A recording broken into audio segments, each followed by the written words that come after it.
hear a number of different recordings, and you will have to answer questions on what you hear. There will be time for you to read the instructions and questions, and you will have a chance to check your work. All the recordings will be played once only. The test is in 4 sections. At the end of the test, you will be given 10 minutes to transfer your answers to an answer sheet. Now turn to Section 1.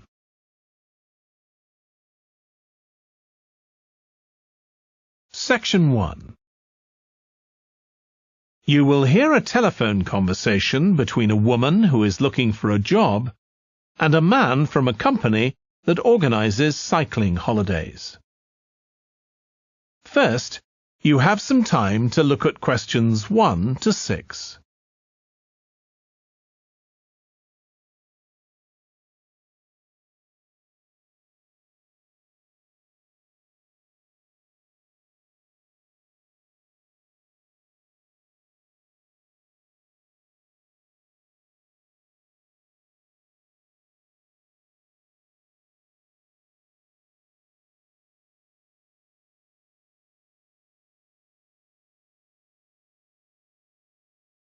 You will see that there is an example that has been done for you. On this occasion only, the conversation relating to this will be played first. Hello, Pembroke Cycling Holidays. Bob speaking. Oh, hello. I've seen your advert for people to lead cycle trips. Are you the right person to speak to? Yes, I am. Could I have your name, please? It's Margaret Smith. The woman's surname is Smith. So Smith has been written in the space. Now we shall begin. You should answer the questions as you listen because you will not hear the recording a second time. Listen carefully and answer questions 1 to 6. Hello, Pembroke Cycling Holidays. Bob speaking. Oh, hello. I've seen your advert for people to lead cycle trips. Are you the right person to speak to? Yes, I am. Could I have your name, please? It's Margaret Smith. Are you looking for a permanent job, Margaret? No, temporary.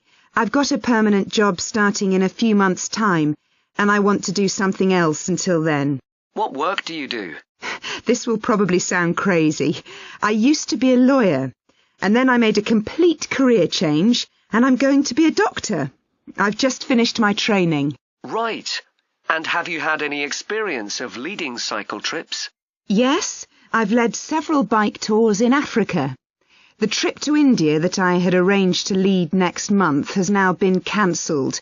So when I saw you were advertising for tour leaders, I decided to apply. OK.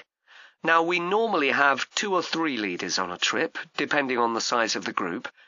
Some tours are for very experienced cyclists, but we've got a tour coming up soon in Spain, which is proving so popular we need an additional leader. It's a cycling holiday for families. Would that suit you? It certainly would. I enjoy working with children, and I probably need some more experience before I go on a really challenging trip. That tour includes several teenagers. Have you worked with that age group before? Yes, I'm a volunteer worker in a youth club where I help people to improve their cycling skills. Before that, I helped out in a cycling club where I taught beginners. Well, that's great. Now, the trip I mentioned is just for a fortnight, but there might be the possibility of leading other tours after that. Would that fit in with your plans? That'd be fine. I'll be free for 5 months. My job is due to start on October the 2nd, and I'm available from May the 1st until late September. Good. Now, is there anything I need to know about the food you eat? We usually have 1 or 2 people in the group who don't eat meat, or have some sort of food allergy, so we're always very careful about that. Yes, I'm allergic to cheese. Would that be a problem? No. As long as we have enough notice, we can deal with that. That's great. Before you hear the rest of the conversation, you have some time to look at questions 7 to 10.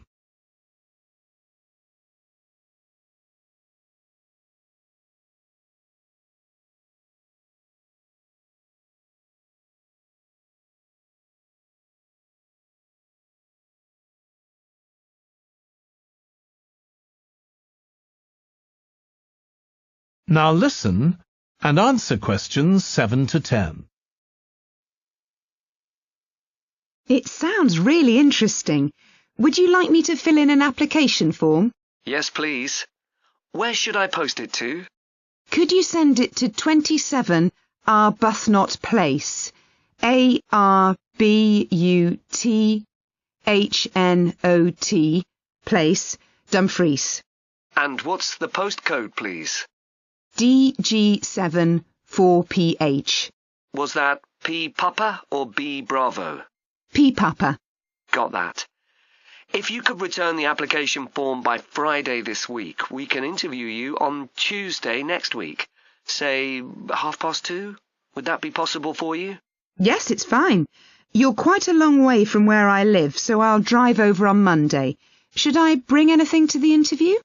We'll have your application form, of course, but we'll need to see any certificates you've got that are relevant in cycling, first aid, or whatever. OK.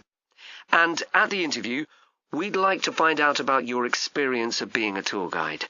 So, could you prepare a 10-minute talk about that, please? You don't need slides or any complicated equipment, just some notes. Right. I'll start thinking about that straight away. Good. Well, we'll look forward to receiving your application form and we'll contact you to confirm the interview. Thanks very much. Thank you, Margaret. Goodbye. Bye. That is the end of section 1. You now have half a minute to check your answers.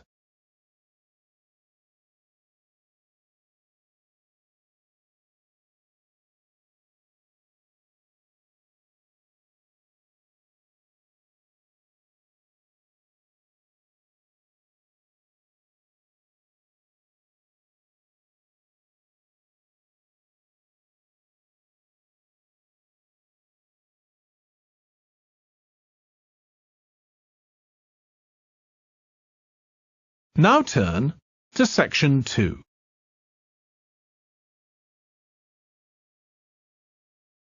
Section 2.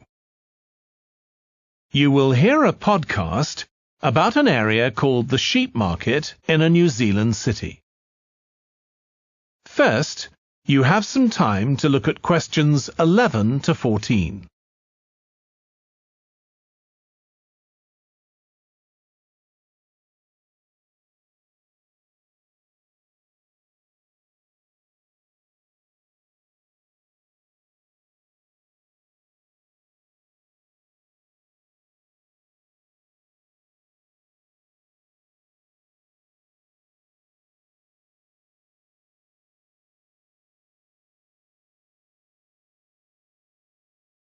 Now listen carefully and answer questions 11 to 14. Welcome to this podcast about the sheep market, which is one of the oldest parts of the city. As its name suggests, there was originally a market here where farmers brought their sheep, but now it's been redeveloped into a buzzing, vibrant area of the city, which is also home to one of the city's fastest growing communities. The nearby university has always meant the area's popular with students who come in to enjoy the lively nightlife, but now graduates embarking on careers in the worlds of fashion and design are buying up the new apartments recently built here to replace the small houses where the market workers used to live. The narrow old side streets are great places for finding original pictures, jewellery and ceramics which won't break the bank, as well as local produce like fruit and vegetables. There's also lots of pavement cafes where you can have a coffee and watch tourists from all over the world go by. The oldest buildings in the area are on the main streets, including the city's first department store, built in the 1880s, which is still open today. The sheep market is a centre for fashion, and there's a policy of encouraging new young designers. The Young Fashion Competition is open to local young people who are passionate about fashion. This year they've been asked to design an outfit based on ideas from the music and technology that's part of their everyday life, using both natural and man-made fibres. The garments will be judged by a panel of experts and fashion designers, and the winning entries will be modelled at a special gala evening. Parking at the sheep market is easy. There are plenty of pay and display car parking spaces on the roadsides, which are fine if you just want to stay for an hour or two. But if you want to spend the day there, it's better to park in one of the 4 underground car parks. It's not expensive, and if you can present a receipt from one of the local stores, you'll not be charged at all. After 6 p.m, many of the car parks have a flat rate which varies, but it is usually very reasonable. Before you hear the rest of the podcast, you have some time to look at questions 15 to 20.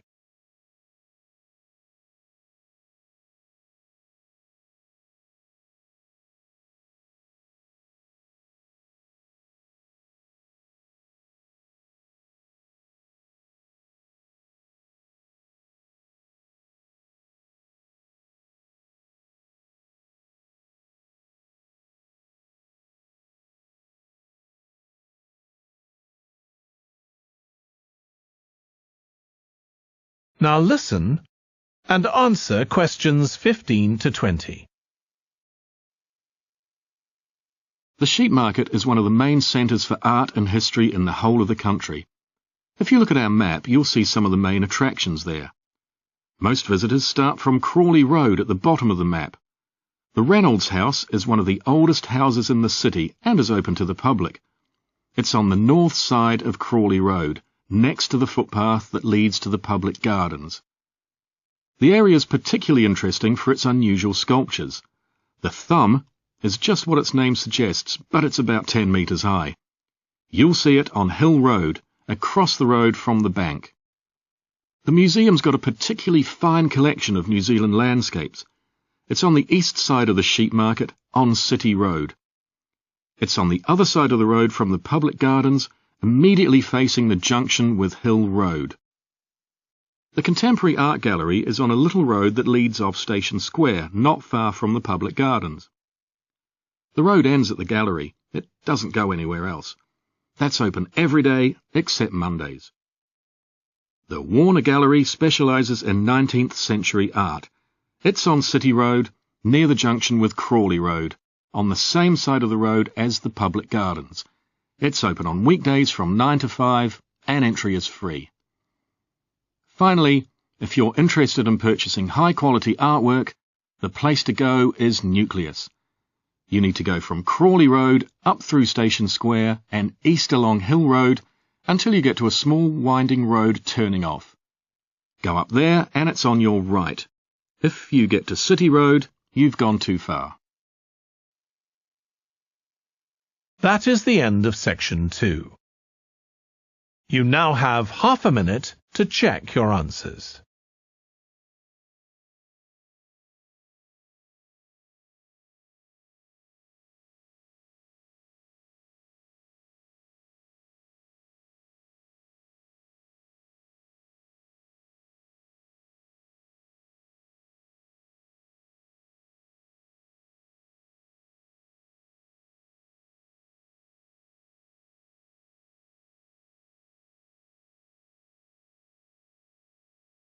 Now turn to section 3.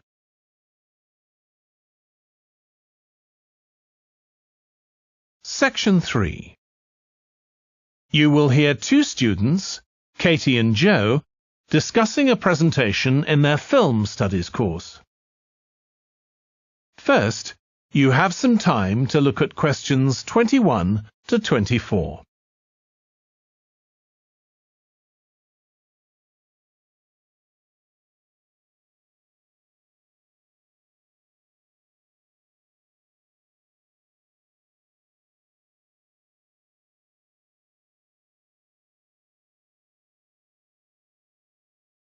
Now listen carefully and answer questions 21 to 24.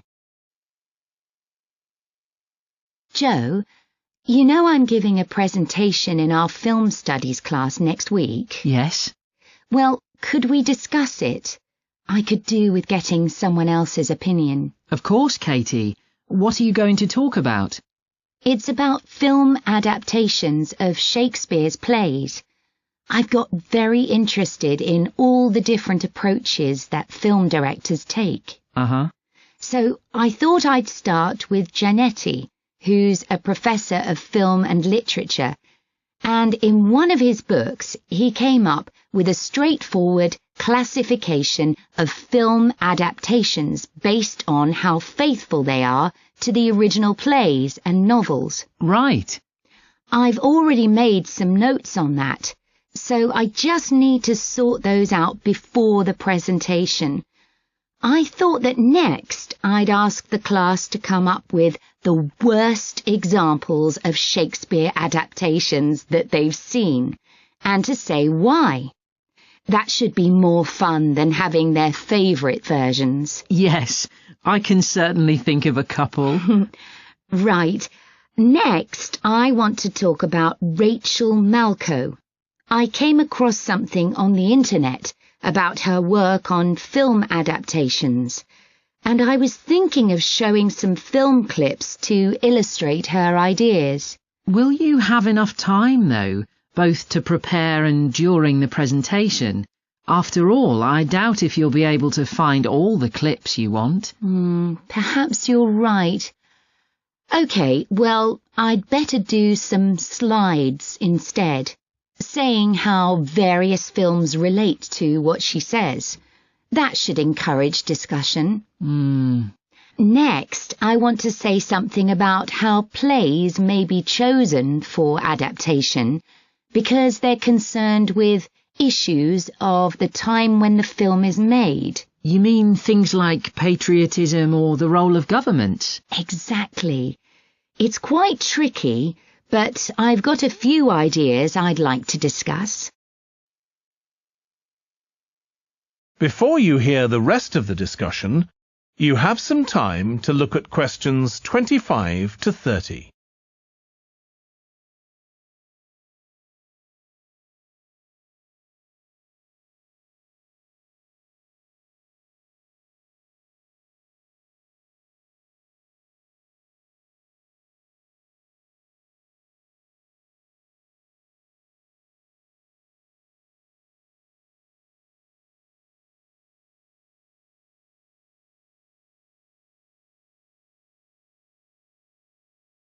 Now listen and answer questions 25 to 30. And finally, I want to talk about a few adaptations that I think illustrate a range of approaches and make some comments on them. Do you know the Japanese film Ran? I haven't seen it. It was based on Shakespeare's King Lear, wasn't it? That's right. It was a very loose adaptation, using the same situation and story, but moving it to 16th century Japan instead of 16th century Britain. So, for example, the king's daughters become sons, because in Japanese culture at that time, women couldn't succeed to the throne. OK. I hope you're going to talk about the 1993 film of Much Ado About Nothing. I think that's one of the best Shakespeare films. It really brings the play to life, doesn't it? Yes, I agree. And I think filming it in Italy, where the play is set, makes you see what life was like at the time of the play. Absolutely. Right. What's next? Next, I thought Romeo and Juliet, the 1996 film, which moves the action into the present day. Yes, it worked really well, I thought, changing the two feuding families in the original to two competing business empires, even though they're speaking in the English of the original play.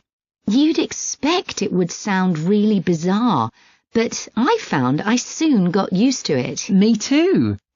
Then I thought I'd include a real Hollywood film, one that's intended to appeal to a mass commercial audience. There must be quite a number of those. Yes, but I've picked the 1996 film of Hamlet. It included every line of the text, but it's more like a typical action hero movie. There are loads of special effects, but no unifying interpretation of the play. All show and no substance. Exactly. Then there's Prospero's books, based on The Tempest. That was really innovative from a stylistic point of view. Didn't it include dance and singing and animation as well as live actors? Yes, it did. I also want to mention Looking for Richard. Did you ever see it? No, but I've read about it. It was a blend of a documentary with a few scenes from Richard III, wasn't it? That's right. It's more a way of looking into how people nowadays connect with the playwright. The play is really just the starting point. And that'll be where I finish. Well, it sounds as though it'll be very interesting. That is the end of section 3. You now have half a minute to check your answers.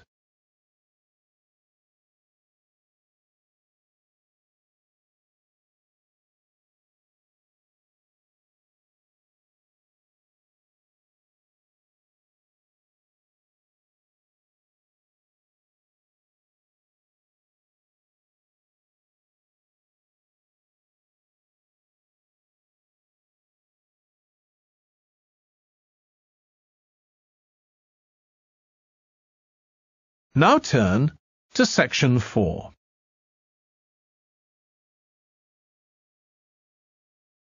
Section 4. You will hear part of a lecture about noise in cities.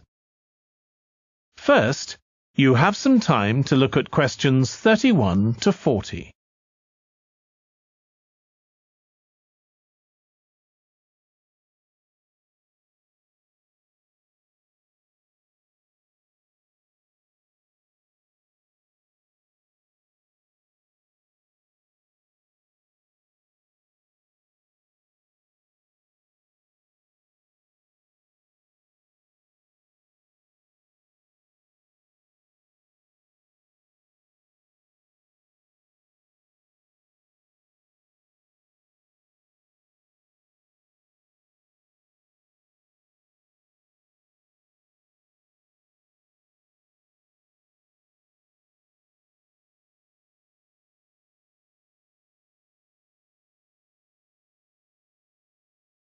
Now listen carefully and answer questions 31 to 40. This lecture will be about the science of acoustics, the study of sound, in relation to urban environments such as cities. As an acoustic engineer myself, I think this is an area where we're likely to see great changes. In the past, researching urban soundscapes was simple. We measured levels of sound in decibels, so I used to take my sound meter and I measured the noise somewhere, and then I might ask a sample of people to say at what level the sound became annoying. With data like this, acoustic engineers have been able to build up what we call noise maps, maps of the sound environment. But actually, these aren't a lot of use. What they do show is that the highest noise levels are generally on roads. Well, that's not really very surprising. But there's quite a lot going on that these maps don't show, because they can't capture the complex way that sound varies over time. So they ignore important issues such as the noise someone might hear from the open windows or gardens of their neighbours. And this sort of noise can be quite significant in summer. We don't have any databases on this sort of information. As well as that, these records of sound levels take no account of the fact that people vary in their perceptions of noise. So someone like me with years of working in acoustics might be very different from you in that regard. But anyway, even though these noise maps are fairly crude, they've been useful in providing information and raising awareness that noise matters We need to deal with it, and so it's a political matter. And that's important. We need rules and regulations because noise can cause all sorts of problems. Those of you who are city dwellers know that things go on 24 hours a day, so city dwellers often suffer from interrupted sleep. It's also known that noise can lead to a rise in levels of stress, due to physical changes in the body affecting the composition of the blood. And there are other problems as well. For instance, if school children don't have a quiet place to study, their work will suffer. Now, one problem with decibel measurement is that it doesn't differentiate between different types of noise. Some types of sounds that most people would probably think of as nice and relaxing might well score quite highly in decibel levels. Think of the sound made by a fountain in a town square, for example. That's not necessarily something that we'd want to control or reduce. So maybe researchers should consider these sorts of sounds in urban design. This is going to be tricky, because just measuring decibel levels isn't going to help us here. Instead, many researchers are using social science techniques, studying people's emotional response to sound by using questionnaires and so on.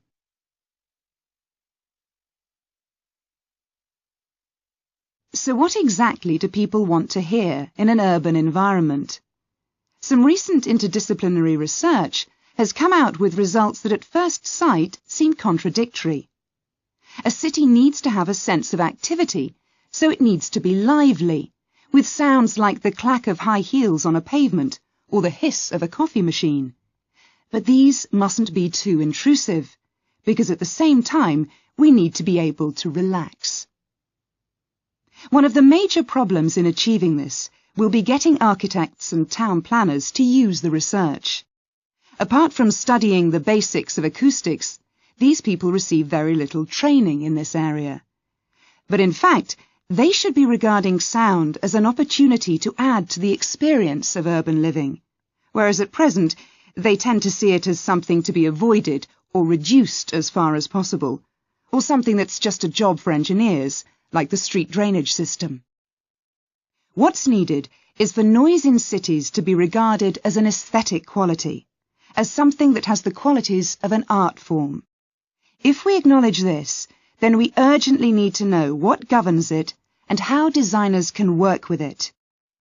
We need to develop a complex understanding of many factors. What is the relationship between sound and culture?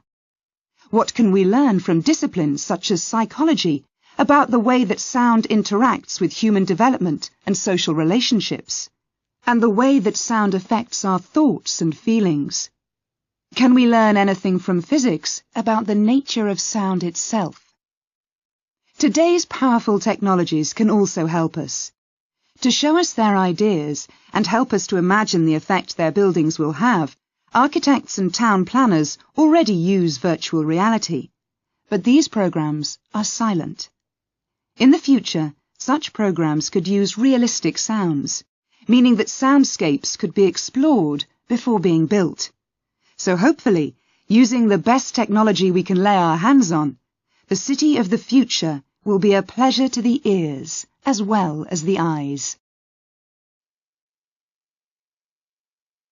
That is the end of section 4. You now have half a minute to check your answers.